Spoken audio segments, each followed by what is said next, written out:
Welcome back to Maverick Truth Radio. How's everybody doing today? So to my right, I have Steve Boyd. He is running for U.S. House. And so we're going to take a few minutes or a brief time, maybe about 30, 45 minutes, and we're just going to have a conversation, and he's going to tell me how, he started with wanting to run for House, or the desire that it was or a need to fulfill that position. Because he was telling me just a little bit ago that, it wasn't like he wants to do this. It was a need to fulfill a position that he said, well, I'm an able guy and I can make this happen. And he's like, well, I can fulfill that position. That needs to happen. So you can just start by telling us a little bit about yourself. Yeah, absolutely. I'm from the Kensington area, but even more importantly, a married, amazing woman, Talitha, for almost, almost 18 and a half years. Putting you on the spot. Man, there's too much on my mind. But yeah, 18 years. We have 5 amazing kids, 19, 17, 15, 12, and 9. Got the kids' ages right. 3 of our kids are from adopted out of the foster system, and so we've just been super blessed. I'm a small business owner, do a fertilizer, weed control, tree health company. A lot of that, of course, is kind of on the side burner right now, so subcontracted out. But then I've also worked with Safe Families for Children, a nonprofit, working with families that are in crisis, essentially mobilizing the church to provide support for families in crisis, keep kids safe, keep families together.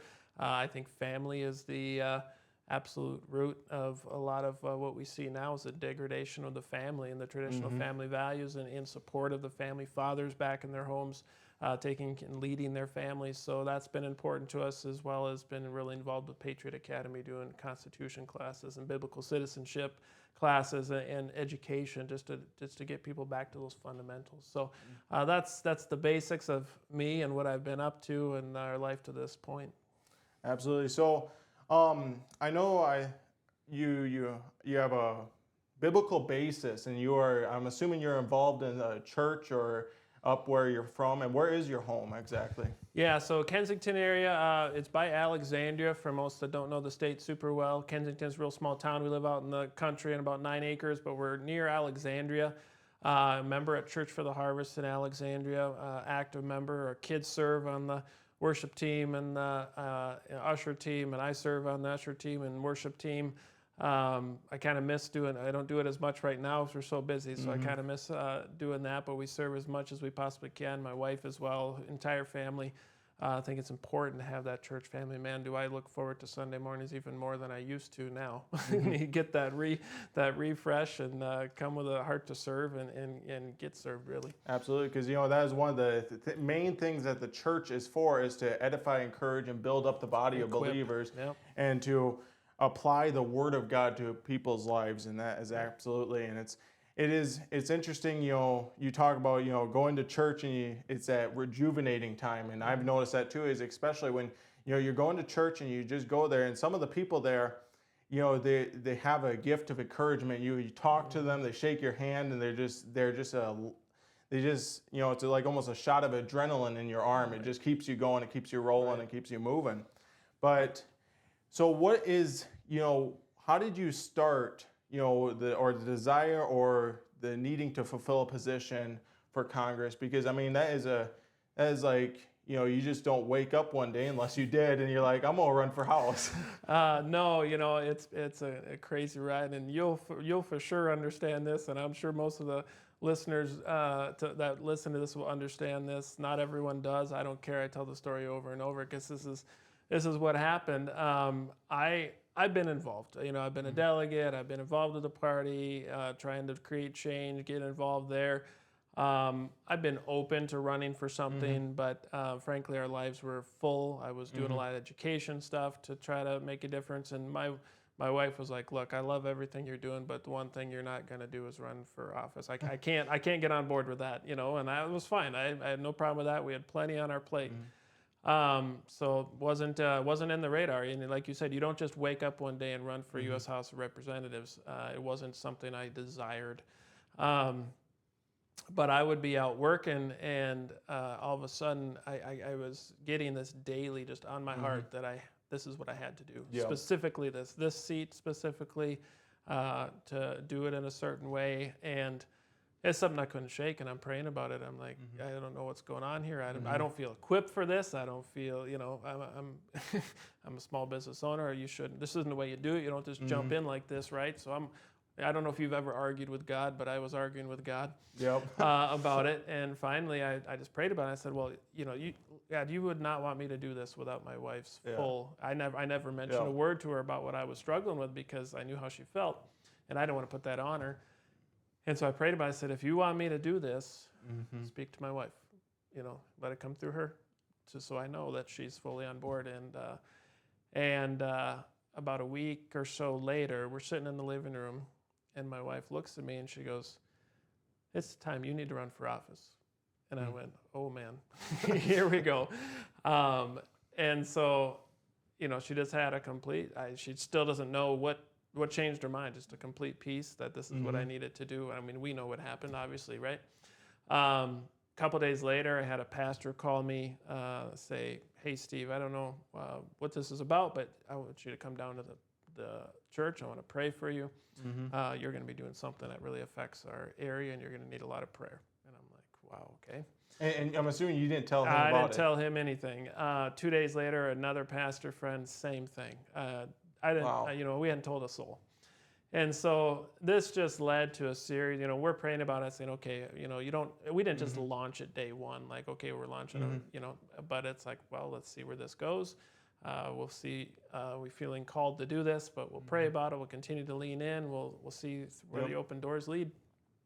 And through a series of the doors never closed. And so, here we are. And I mean, I could go on a lot of people say we need to write a book because there's so much that happened in that time frame to confirm that this is what we were supposed to do. And for the people that watching, when did this kind of start? Was this like 2 years ago, 3 years ago, or just last year? Just about 2 years ago, and about a year and a half ago now. About a year and a half ago. Okay. Yep. So. Well, I mean that is incredible because if that's just showing that God is working still, and He's still working in people. Because I mean, you were like, well, you got to open my wife's eyes to this. Her eyes are open. She's like, you got to do it. And then, a few days later, you have a pastor friend or a pastor, and he called you, and he's like, we just got to pray for you because I think you're going to do something that you're going to be the forefront of something that running in this nation, or, something like that. But it's incredible because God still speaks to His children. He still speaks to us, and it's amazing when those things happen because it's confirming to you and confirming to your family, this is what you're called to do right now in this season. Did I hear the audible voice of God? No, I didn't, but I heard Him loud and clear. You understand that. And even through the campaign, I mean, it's like we're just trying to keep up, with God, and it's like God's on your side. And I keep telling people, like, no, we're just trying to be on God's side here, and to see how He's worked and to see where it's at now. And there's a freeingness about it. I'm as hard as we work, I'm not stressed because it's like the result isn't up to us. Yeah. We have to put in the work. Yeah, absolutely. So because a lot of times we think we can do so much and we can do everything we possibly can, but the outcome is the Lord's. What our qualification or what we need to do is as in Samuel, it talks about, 1 Samuel chapter 3, it's young Samuel and Eli is overseeing him, and, he lays down, he asks, did you call me? Because, the Lord was speaking to him, and he got up and went to Eli, and Eli was like, no, I did not call you. And then Samuel laid down again, and the Lord called him, and he went to Eli, and he was like, Eli, did you call me? Laid back down again, and then it was that time Eli told him, well, ask if it's Lord, ask if it's God. And Samuel responded, he said, here I am, my Lord, send me. So that's the thing is, I think across the nation, there's a lot of people that need to step up and to run for something or run for office or do something. But the question is, are you willing to respond and say, yes, here am I, And I think that's the main thing is that in America is we have a lot of people that need to do something or take action. And it doesn't even need to be like a big step of running for House or running for the Senate or anything. It could be a small step of running for a small office, or it could be a small step in doing an event or, helping at your church. It could be something small. Doing a men's Bible study. Yeah, men's Bible study. You know? And none of those are small. It's just where are you called to be at? Yeah. And I believe that is truly amazing that you are willing to, as busy as the schedule of your life is, and willing to say, I'm going to do it. We're going to go for it. And the outcome is the Lord's. Right. We're just going to be the hands and the tools, and we're going to do what he tells us to do, but it's up to him to what happens with the outcome. Yeah, we use a John Quincy Adams quote a lot. Obviously, we use a lot of scripture, but he encapsulated it so well. Mm-hmm. Duty is ours, results are God's. Like, it's up to us to put in the work. And it was so interesting. Right after this started, I felt pulled to the book of Nehemiah, and the blueprint's there. Nehemiah has the blueprint for what we need to do in this nation. Survey the problem, put in each man in front of his own home, right? And once that wall was built, once they did it, they were laughed at, they were jeered, they were, despised by their own, but they kept up the work, sword in one hand, brick in another. At the end of it, that's when revival happened. That's when Ezra was able to walk out in the middle of the city and the people listened to the word. It wasn't until the work was done. Yeah, it wasn't until the work was done, And that's, I was looking here earlier because Jason was going to ask you a few questions on Exodus and stuff and I'll just read you the passage in Exodus 19, verse 21. It says, "And the Lord said to Moses, go down and warn the..." I think I'm in the wrong passage here. Verse 18 of 21 maybe. Here, let's see. So I don't edit anything out because, that ends up being more of a struggle. "Moreover, look for an able man from all the people, men who fear God, who are trustworthy and hate a bribe, and to place such men over the people as chiefs of thousands, hundreds, fifties, and tens." So, Moses, he was struggling, because he was like, I just can't do it all because the nation of Israel just left Egypt. And he was trying to judge, all these different disputes that came to him.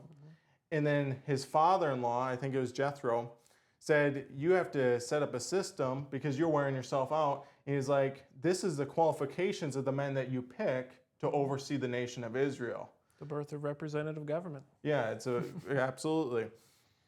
And so, I think that's the main thing is in America is that we need to go back to those qualifications of who we pick as our representatives and who we vote for as our representatives. And, another passage I'm reminded of is, 2 Chronicles 7:14, "If my people who are called by my name will humble themselves and pray and seek my face and turn from their wicked ways, then I will hear from heaven, forgive their sins, and heal their land." Right. And, some people will be like, well, Caleb, that's Old Testament, but it's still applicable for us today. Old Testament still applies. And it's so important. It's the qualifications, like you said. I'll tell you a little story. When I first started this process, there's all the political consultants that come out of the woodwork and they say, I can help you and this is what you got to do and this is the game you have to play and but there's only one thing they wanted to know.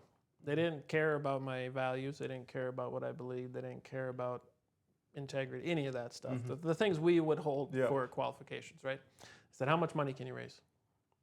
And I go, well, yeah, I know it takes money, but why does that matter so much? And they said, well, the best 535 fundraisers are in Washington, D.C. right now, not the best ones we have. So the ones that are best at having their hand out, spending other people's money, take whatever, you mentioned bribe in there, take whatever it takes to get there. That's who we have. And, there's exceptions to that. But like you said, back to those qualifications. As a people, we have a responsibility to hold people to those qualifications and that accountability. And so it comes with education, and it really comes with a heart and mind change. That's the biggest thing. It's not legislative change that's gonna make the big difference. It's gonna be the heart and mind change of the people. Absolutely. That is exactly the main thing that we've been missing in America. Is we try to put a Band-Aid on everything. But we realize that the main thing is we need a heart change. And, the heart change comes with the gospel of Jesus Christ. A lot of people will be like, well, Caleb, you can't mix, the church and politics. But the church is supposed to be involved in politics. And, the government's not supposed to be involved in the church. But the church is definitely supposed to be involved in the government. Right. And that's the same thing with you. Right. You're running, you're a church member. You believe in God. I'm sure that you believe the gospel, the death, burial, and resurrection of Jesus Christ, and you're like, well, I'm going to run for office, and that's the church getting involved in the government. Yeah, that's the worldview that has to be there.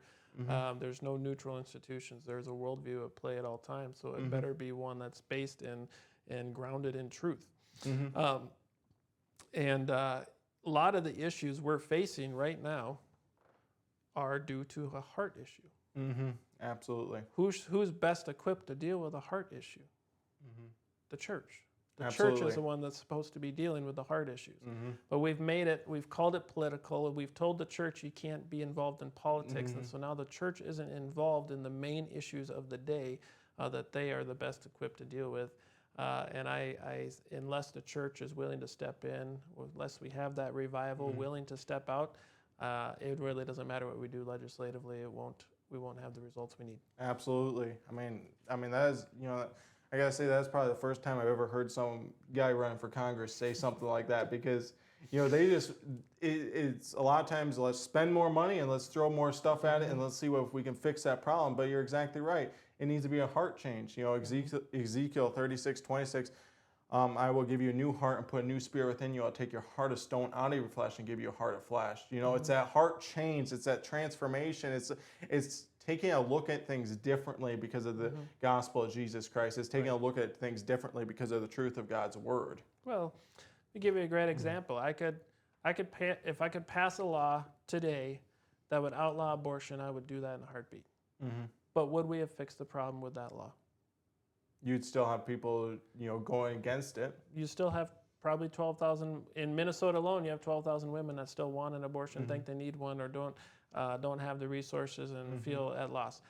You didn't fix it just with the law. The law is needed, to provide consequences. But it's the heart change.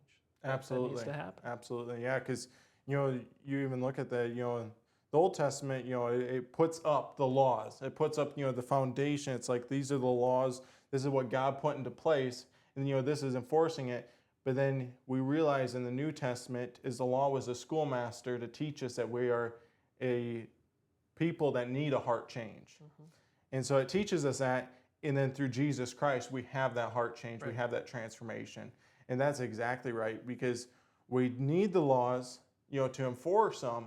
But we also need the heart change of the people. We need that viewpoint to change. We need that salvation to take place, because you can raise as much money as you need and you can do every single thing, but without the heart change, you ain't making a difference at all, because it's just taking Tylenol to relieve the headache for a little bit, but it didn't take away the headache. It just made your brain think there was no pain. And we love to scream about the symptoms and wring our hands about the symptoms that are happening.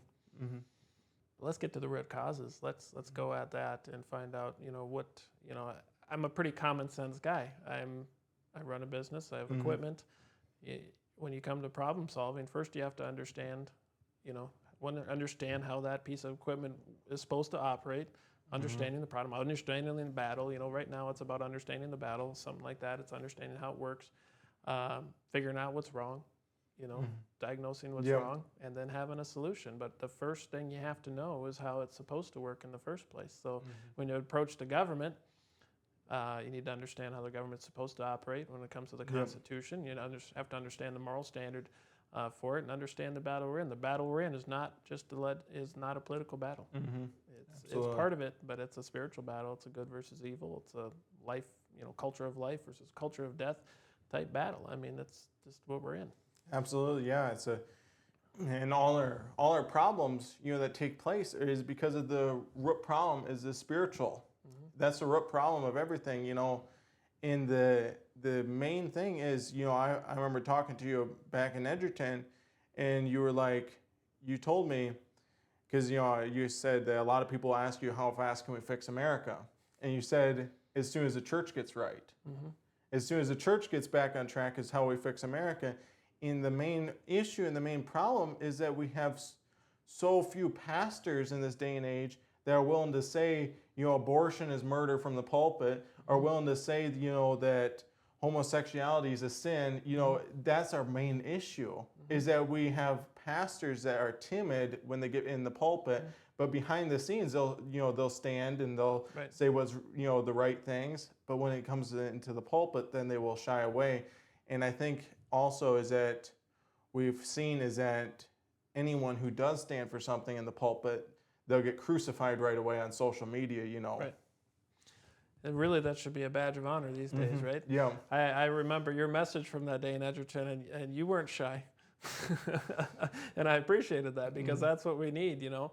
And, you know, look at June right now. We, Pride Month, right? So we name a month after, you know, a sin in itself, pride, Yep. and everything that goes along with it. And then we should be talking, and we need to reclaim that. You know, it should be Life Month. We can name June Life Month if we're going to name a month for it, because you know, June 24th, the day the Dobbs decision was overturned. But that, you know, even that was just a starting point. That wasn't the finish line. But it's just to be in a willingness to say, you know, draw a line in the sand. Like, no, that's just wrong. We're not having a discussion about how far we can go. Yeah. We're just saying, no, this is the line. This is wrong. And this is right. And as a society, we're not going to talk. We used to do that. We used to say, as a society, you can believe what you want, but as a society, this is how. This is right and this is the wrong. standards we're going to have, right? You don't have to be a Christian. That's fine, but we're going to be based on Christian principles as a whole, and we're not willing to do that anymore. The tolerance that has led to this. Absolutely, and you know, the main thing is, you know, it takes you standing up as a representative or a future representative. It takes you standing up, but it also takes every single person watching and will watch, you know, this video later on. It takes them standing up, you know, discussing this and talking to their family. It takes them saying, because what we end up doing now is we go to, you know, the people go to Thanksgiving dinners, and you can't talk politics and you can't talk religion.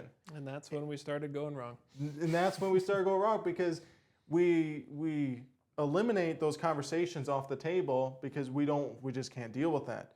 But it takes each and every single person that has values, has conviction, and says we got to do something about it. And it takes, you know, like you said, leading a men's Bible study, doing something to fix the issue, the root issue of spiritual life.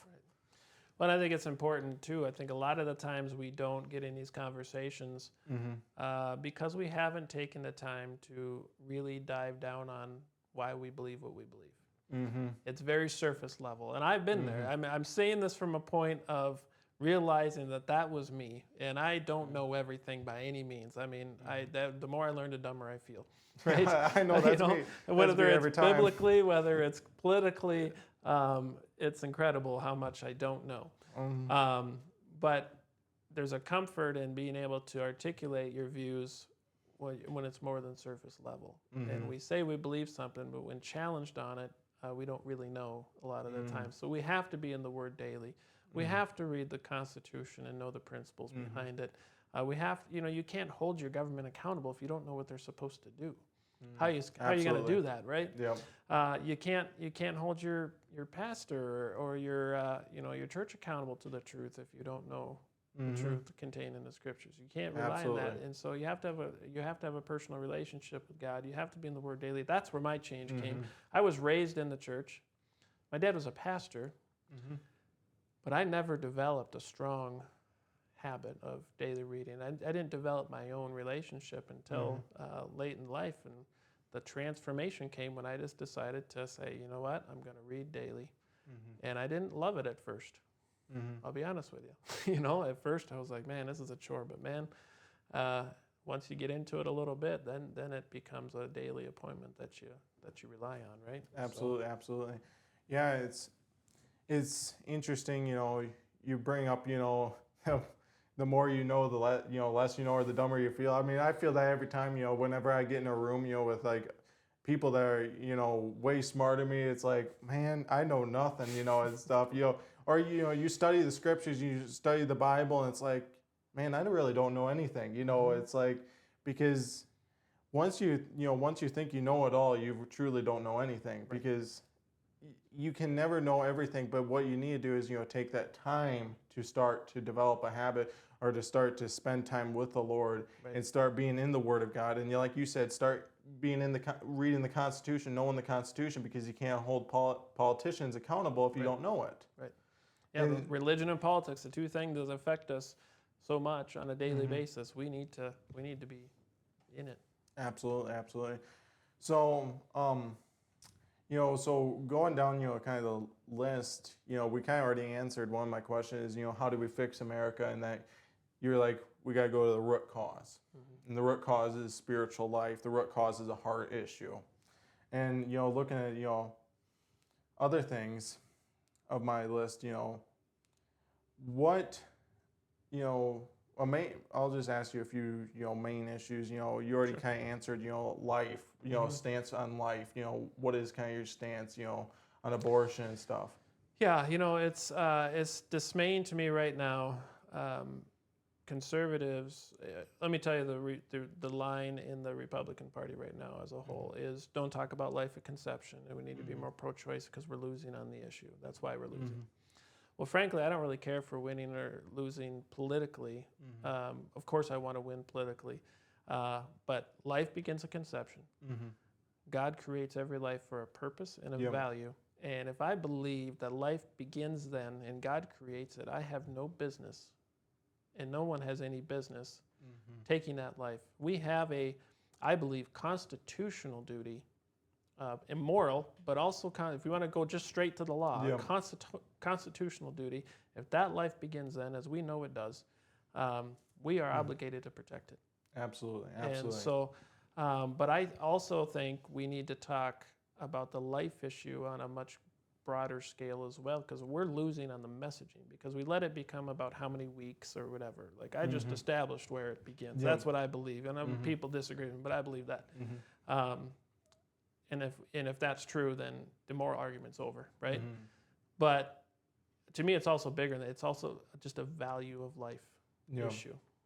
Prior to what are we doing? We've failed a lot of these young mothers coming into as far as support wise in the adoption world. We did adoption.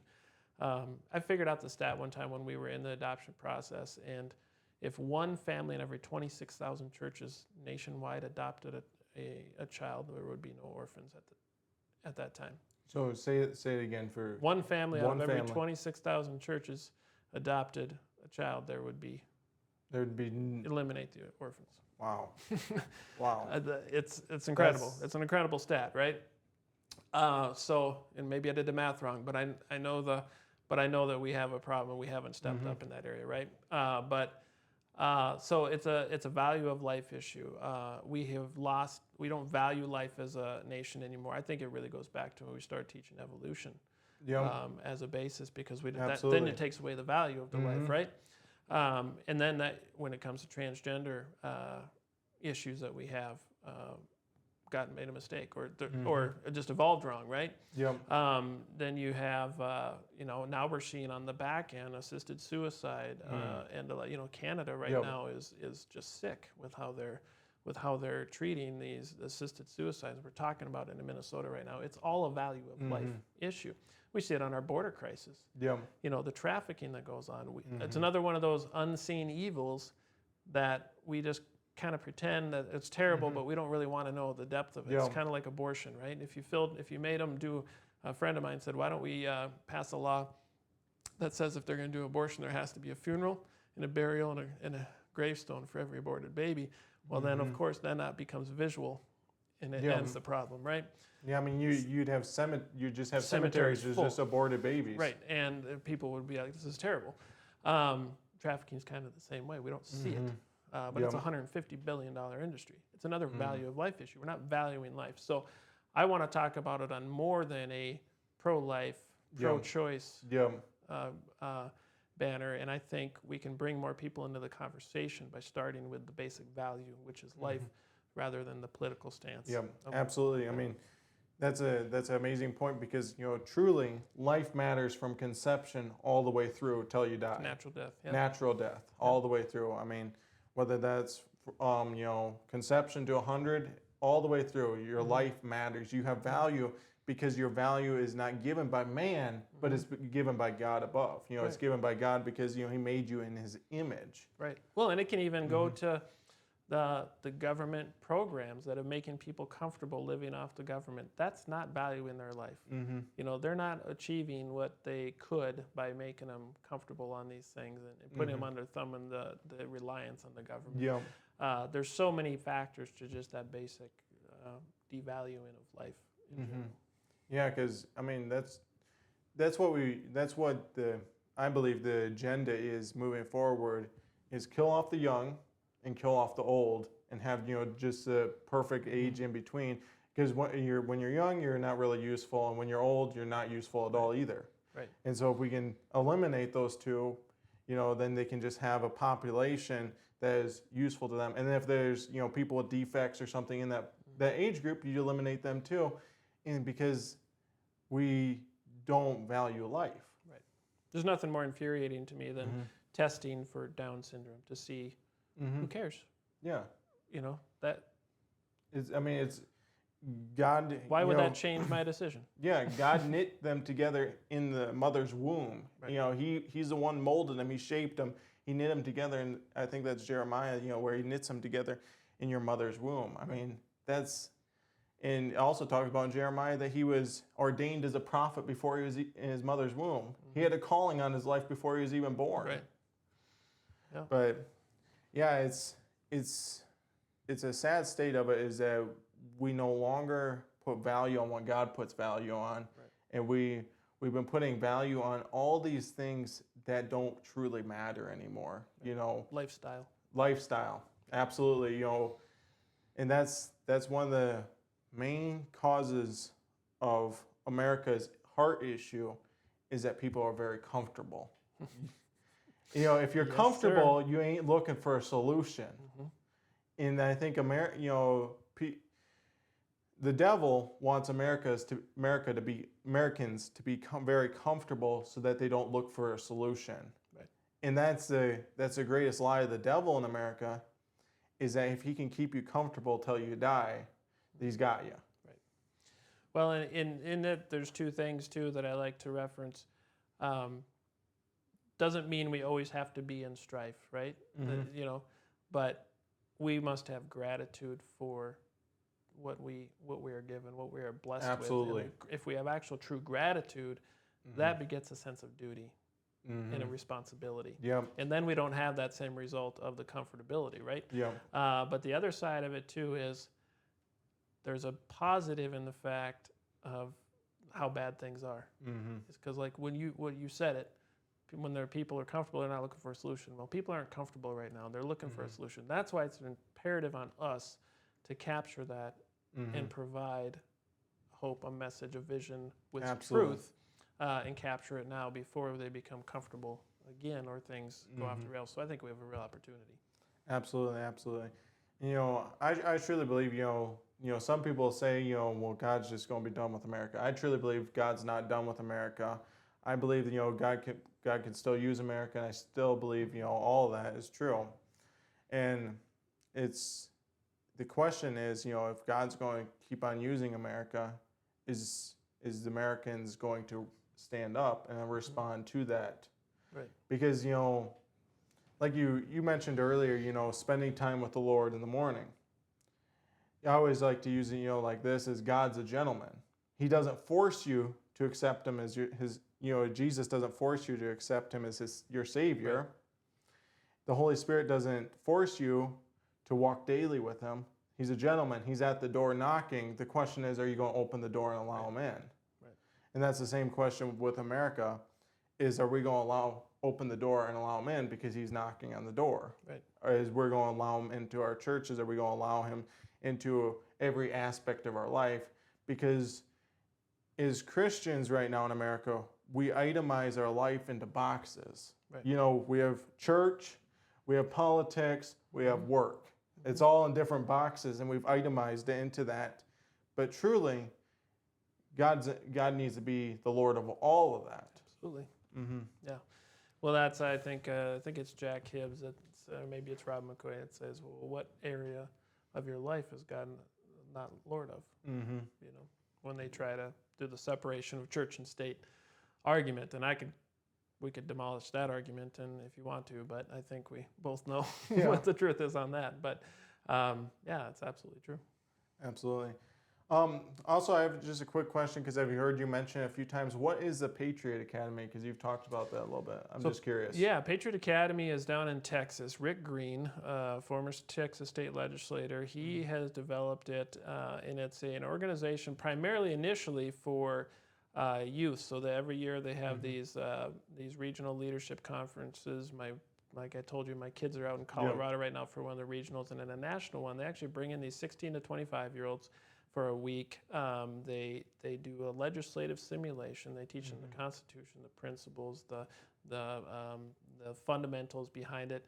But it's also incorporated with worship in the morning, and they bring in speakers to speak to them on spiritual matters and politics. And it's just a conservative training ground for young Christian conservative patriots, right? And it's just phenomenal. It's one of the most encouraging things you're ever going to see. I walked into the Texas State Capitol last August, and they were singing praise music in the morning amazing. for the morning worship, and it was filling the halls of the Capitol. And then they've also worked with Wall Builders. I don't know if you're familiar with David Barton and Tim Barton with Wall Builders, but they've developed biblical citizenship and constitutional live classes that churches can hold, like 8-week video classes to teach people in those fundamentals, and as Christians how we can interact. And it's just phenomenal. I've seen more equipping come out of that, and people get involved more than anything I've seen yet. So it's basically it's educating people to be able to actually not be surface level on it on stuff, and actually be able to express or expand your point of view or your the Word of God or politics. It's being able to not just be surface level, because if you're surface level, you cannot actually describe or point out your opinion to anyone else. Right. Well, and what's important about it is I can read the Constitution and can get the basics. What the Congress is supposed to do, what the executive branch is supposed to do. Yep. What's really important, though, in the Constitution and tied into the Declaration of Independence is the principles contained in it. Those are timeless, right? Those are timeless truths that were derived from biblical principle, right? And they tie it back to how they brought it from biblical principle, and there's some from philosophy and whatever, but that's what's really important, is because those principles don't change. And looking at the time, last question: moving forward, what are you hoping to accomplish? What do you see as the future of your running or your campaign, and what's the main thing that you would like to happen with all with doing this, with running for House and all that? Right. Well, obviously we're running it to win it, but that doesn't mean we're playing the game and doing what it takes, if that makes sense, right? So for me, it's really important to have a consistent message, a vision that inspires people, gets new people involved, gets them engaged, and to show a better way, a different way that I believe. It's not a new way. This is the way it was initially. This is the way it was done. We've gotten away from it. We have this, business as usual, special interest driven, just self-serving way of doing politics. So I believe people say, well, you can't go there and change it as one person. I'm like, well, absolutely. I'm well aware of that. It's going to take the heart and mind change, like we talked about. It's going to take more than just me on the legislative side.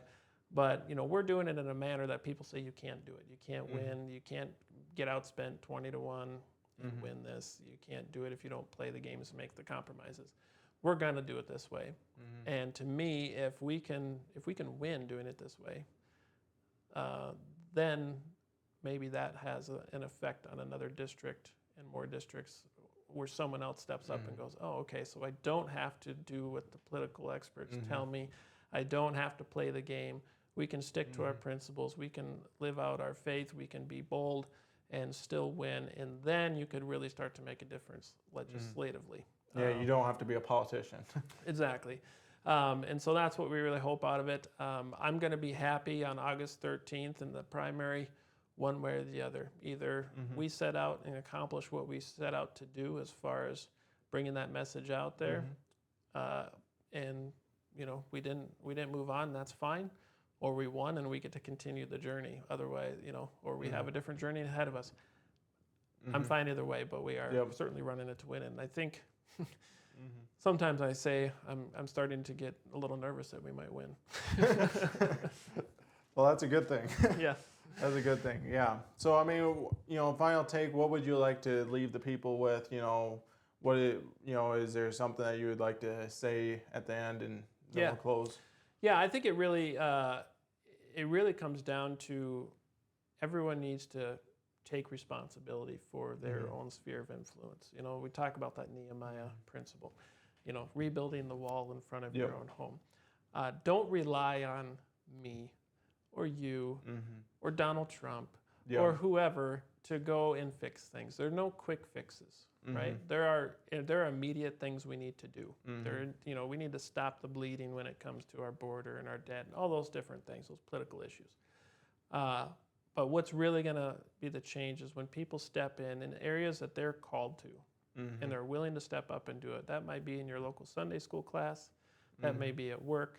That may be out and go knocking on 500 doors for myself or someone else. Whatever that is, get involved. Do something that, even if it affects your lifestyle, something that has lasting value, something that creates some fundamental, lasting change. Pour into your kids. Men, lead your homes. Lead your families, step up. Men in this nation really need to take back responsibility for their families in the church and government and all these different things.